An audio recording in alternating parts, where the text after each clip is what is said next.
Show. The Money Show. Personal finance.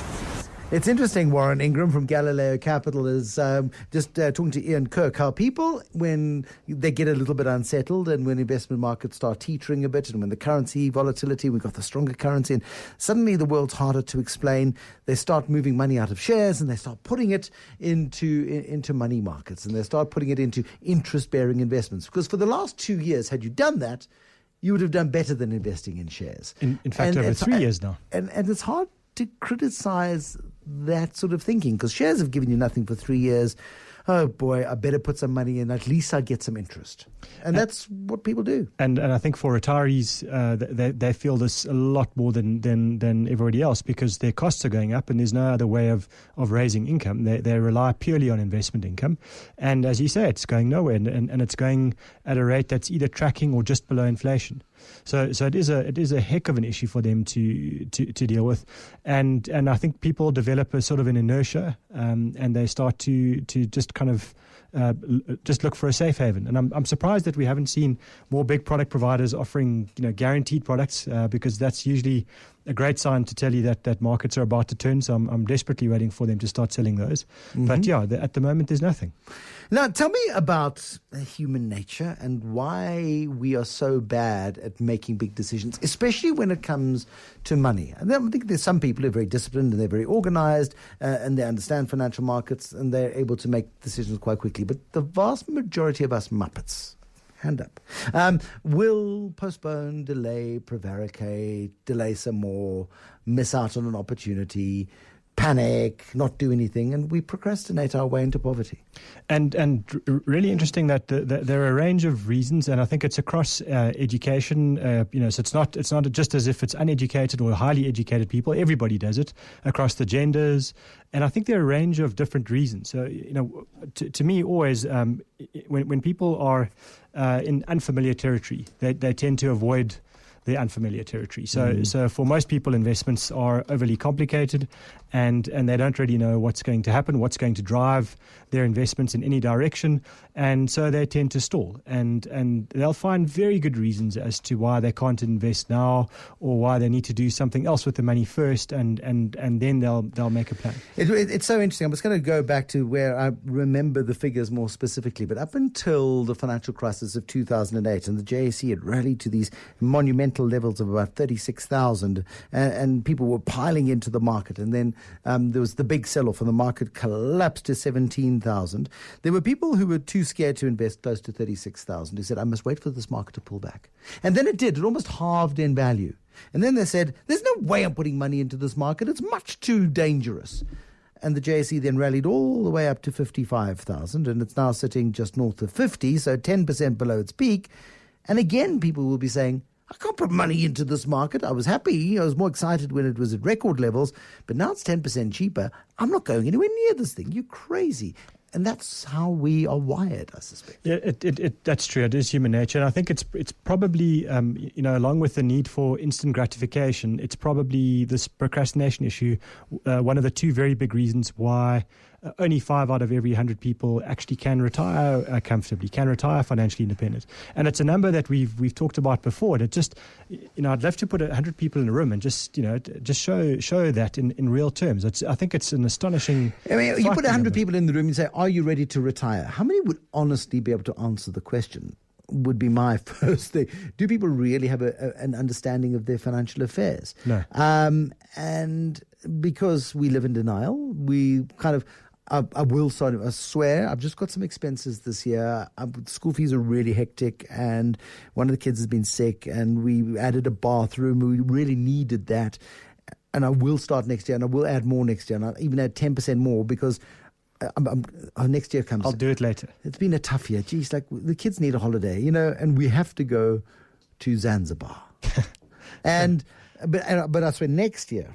And it's again, you don't want to lose out on living, but at the same time, people are living very well and not saving for that, for what they don't understand 20, 30 years from now. Yeah, that phrase, I'll do it later. To me, along with this time it's different, are the two most destructive phrases. Your check is in the mail. In the money business. So I mean, just to talk through a couple of the issues, and to me, money, the behavior around money, and then the behavior around health and fitness, there are massive parallels there, and I think we can see it, for example, in the gym. So I'm one of those guys. I'm at the gym, feet. I'm going next week. Next week, you'll do it later. Yes. And I'm there throughout the year. And what's always fascinating to me is at the start of the year, there'll be the New Year's resolution people. And you can see them because they don't know where they're going. They don't know what they're doing. And they sit on the machines and talk on their phones. And by now, and I can almost give it to you to the week, but it's literally, this is the week.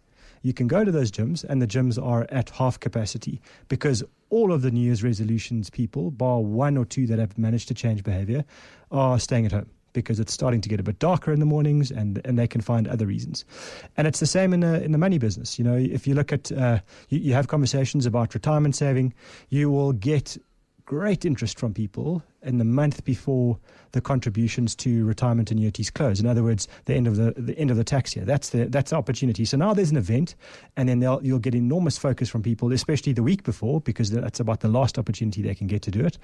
And then 2 weeks after the financial year started, when compounding would really work in their favor, when they should really be making those money decisions, they're very busy. And they're very busy right until a week before the deadline again. And I think that's a big issue. And the one that always kind of hurts a bit is talking to parents of young kids. And you say, when I do a talk to people, and you ask a room full of people with young kids, please put up your hands if you've got children, and put up their hands, and quite a few people will do that. And you say, please keep your hands up if you don't have a will. And if you don't have a will, you keep your hands up. My hands come down. Your hands come down. Yes. And what's interesting is I think it's usually about 20 out of every 100 people sitting in that room have young kids and don't have a will. And that's... I don't want to be judgmental about this, but really there are very few things more catastrophically irresponsible as a parent than not having a will. Yeah, I think it's almost, if you're going to have to get a license to drive a car, your will is along with your marriage license, the two licenses you need with kids and getting married, and that's a deal. I mean, you have to do that. To leave that problem behind, especially when you've got young kids, is just... Tragedy hits so hard. I mean, a university friend of mine by the name of Barry McCullum, who's very well known on social media, a journalist, 20th of February, got into his car early one morning, started the car went up in flames, he was badly burnt, and today he died. And his boys are a bit, I think they're sort of late teenage boys, they're not small kids. But that's how random life is. And not to be too morbid about it, I'm behaving like a financial advisor. Yeah. Not to be too morbid about it, but life is random and life is cruel, and mitigate the worst case scenario as best you can. So I've got some tips. Because we're all in this problem. Actually, we all have it for one way or another. So firstly, I think that this issue is often seems like this massive insurmountable task. And to me, what you need to do then is break it up into a series of very small tasks. So set yourself the goal. If it's, for example, a will, then if you're listening to the show, write yourself a diary note or a note now to say, tomorrow I'm going to call a lawyer to make an appointment. That's all you have to do. That's not hard. Make the note now. Why must you go to a lawyer, not your bank? You can go to your bank, and your bank will do it for free. My concern There's often... nothing for free. Yeah, my concern is that they'll do it for free up front, and they'll charge you full fees as executors. And I'm not convinced that they're the most efficient department in the bank. So lawyers are better? I prefer lawyers. Okay. And again, I wouldn't necessarily use them as the executor of the estate. I would pay them, so there's no vested interest. They get paid, and they do it. If you think that's a great lawyer and you think that they'll do a great job and they can convince you that they'll be good executors, that's fine. But I think you can separate the two. But that's not hard to do. Give yourself a diary entry tomorrow, make an appointment, go and sit down and just get it done. It's an hour. It's an hour, and it's a few small tasks that you've done, but all of a sudden this huge issue which has been on your head for weeks and weeks and weeks, potentially years, is now over. So that's the first one. The second one, if you're in a serious relationship, committed relationship, you can break these things up. So you can say, right, It's tax-free savings. That is now a thing where we can now increase our tax-free savings to 33,000 a year. It was 30,000 in the last budget. So we need to do it. It's a good thing to do. So why don't you do that, and I'll make the call to the lawyer, and we hold each other to account. By the end of this week, okay, it's Thursday. By the end of next week, we've done that. So now you've got a training buddy in a way, which is great, because now there's a bit of social pressure. And if you're not in that position and you're not fortunate to have that, then I'm motivated by avoiding shame. So what I would do if I was single... Get a peer, exactly. Somebody in your peer group. Get a buddy and say, listen, I need to get a will done. So I'm telling you now I haven't got one, and I'm telling you by the end of next week, if I haven't got a will done, I'm going to buy you a case of whiskey. Guess what? First watch. I'm going to get a will. Yeah, I'm going to get a will done, and my buddy's going to be on the phone at 5:00 on Friday, going, when we going to drink the whiskey? Yeah, let's go. And that's a way. At least again, you're getting another training buddy. So get yourself, pressure yourself, but reasonably. Don't make it a thing, but also get the niggle out of the back of your mind. There's nothing worse than this little monkey that sits on your back or on your shoulder, whispering in your ear, "You haven't done it yet. You haven't done it." And it's distracting, and actually people lose sleep over this, and it's not productive at all. Get it done. And I find, so I'm sticking with my health analogy. Once you start, it becomes a habit. So now you do this and you do the next thing, and then next week you've got another task to do, and you look back over 3 months or 6 months and you realize... But do one task a week. Don't try and carpet bomb it in a week, because you'll get bored, frustrated, overwhelmed. And then I think just the last one on your point about the uncertain times and what's going on and what you should and shouldn't be doing. My view is, I think we probably know by now, all of us, that sitting in cash over a long period of time is just not a smart thing to do. So if you're sitting on capital that does need to go into investments, and you need to go, whether it's in the South African market or overseas, and it's a big lump sum and you're afraid of making the big decision and it falls over, then make a series of small decisions. Same principle. In other words, okay, I've got 100 and I'm going to do 10 a month for the next 10 months into the investment that I need to make, and then it'll be done.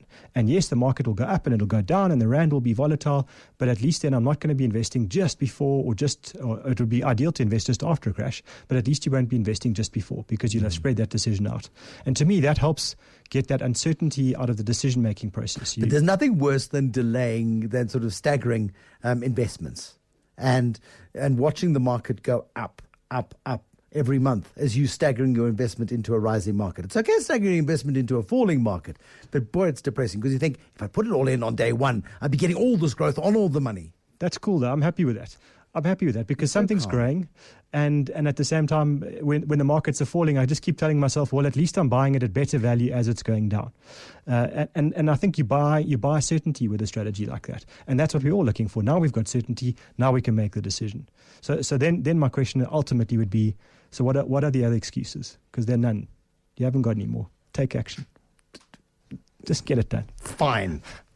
There we go. Warren Ingram from Galileo Capital. Quick question. Are the wills sold at CNA or PNA? Are they legitimate? These are the Waltons wills. I mean, a piece of paper torn out of a scrapbook with your desires on it, with your last will and testament signed, and hopefully with a witness or two on it, that counts as a will. It's not going to be perfect, and it's better to get some legal advice on it. But you can do a DIY will. No, I don't agree. You can do it.